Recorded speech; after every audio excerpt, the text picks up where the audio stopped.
Well, I had met Ed Teller at Los Alamos one day. We had a brief meeting and a talk.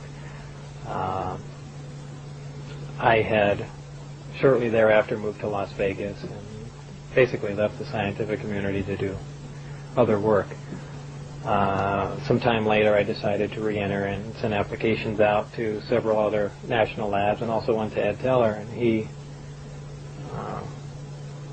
gave me a call, and he said he might have something that I'd be interested in, and suggested that I go for an interview. Shortly thereafter, someone from EG&G called and told me to come down for an interview there. They made it very clear that EG&G had nothing to do with it. They were just using the building as a place to do the interview. After a short time, they said I was basically overqualified for the position, but they may have something else in the future.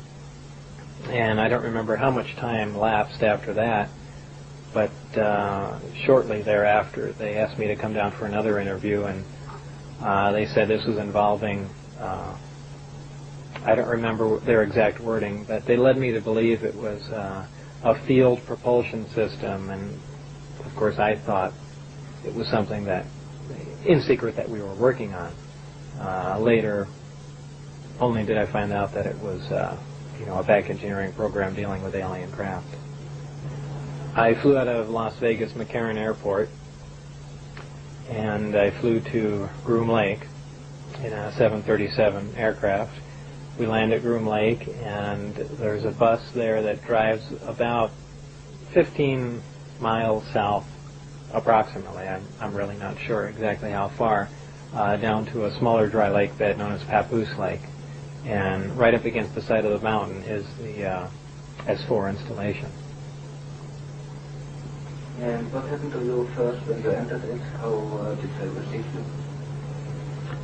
It was very military-like. It was certainly not a scientific atmosphere. Very high security. Everywhere you walked, you had to have an escort, an armed escort, even into the bathroom. All doors lock and open with your badge, and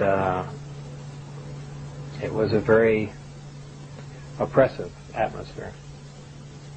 And how many times did you spend on this atmosphere before you saw the craft for the first time?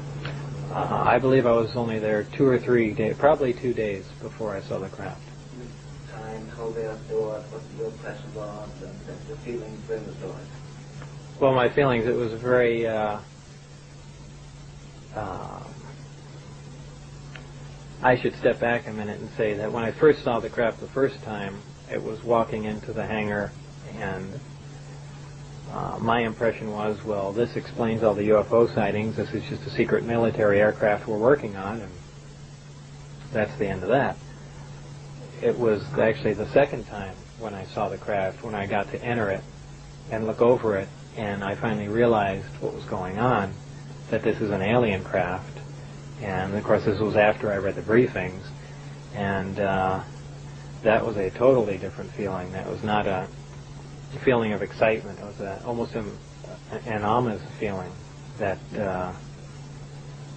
a feeling as if you shouldn't even be there. It's very difficult to describe. It looked like, if anyone's familiar with Billy Meyer's sightings, very astonishingly similar to that craft. It was a very sleek, thin-looking, flying saucer-shaped craft. Kind of hard to describe without drawing it, but kind of a typical flying saucer shape. Did you see just one type or different types? There were 9 total. I only got to essentially work, back engineer, or analyze one of the craft. But there was a separate hangar for each of the crafts, and each one was essentially different in its visual appearance.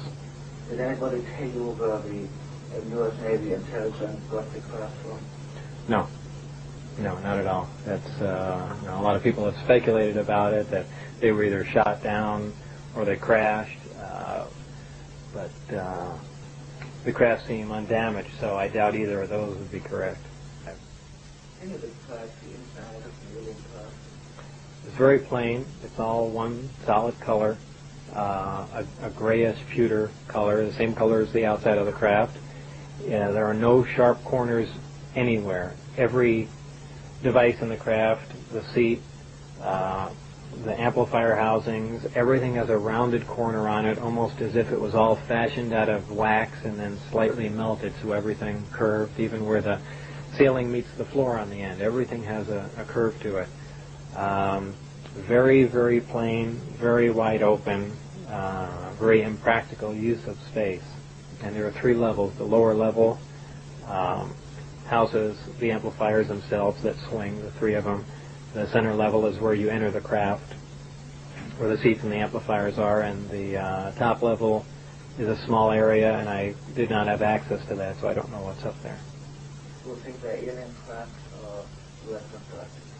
Absolutely alien craft, there's no question about it. Right.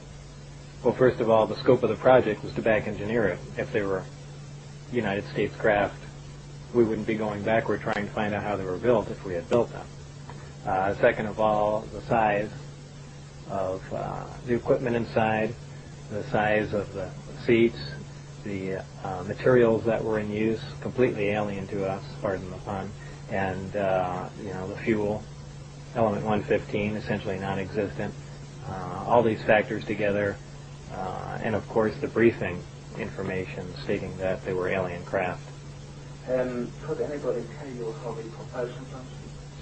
Well, that was part of my job, was to back engineer that and find out exactly how that operated. And they had made some progress, but I really don't know how long the craft was there being analyzed, if it was 1 year or 10 years before I got there, but it seems like only a modest amount of progress had been made. The propulsion system is really an amazing setup. There's 2 parts, gravity amplifiers and the reactor that provides the power. The reactor itself is a total annihilation reactor fueled by antimatter. Total annihilation is essentially the most efficient nuclear reaction that takes place of the 3, fission, fusion, and annihilation. It uses a super heavy element, element 115, as it would appear on the periodic chart. None has yet been synthesized on Earth. It's my opinion that this occurs naturally in certain star systems. This element is bombarded in an extremely small accelerator. The element under bombardment undergoes spontaneous fission and produces antimatter particles.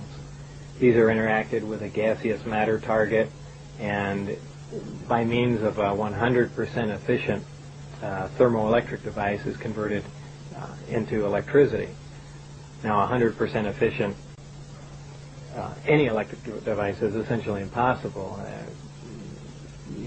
The first law of thermodynamics says that's basically impossible. There has to be waste heat and things of that sort, but there's none detected in this system. It's another amazing form of technology. This tremendous amount of power the system generates operates the amplifiers, and also as a byproduct of the 115 undergoing this bombardment, it produces a very interesting phenomena, a gravity A wave, as it's known to be called. This gravity A wave it travels in almost the same way microwaves travel. This is essentially applied to the gravity amplifiers, and by means of the electric current also provided by the reactor, it's amplified and focused. The amplified signal is shifted slightly out of phase, and by virtue of that they can repel or attract a gravitational body. The craft can take off on 1 gravity amplifier. There are 3 in this particular craft. When it's using just 1 amplifier, essentially pushing away from the Earth, it's known as Omicron configuration.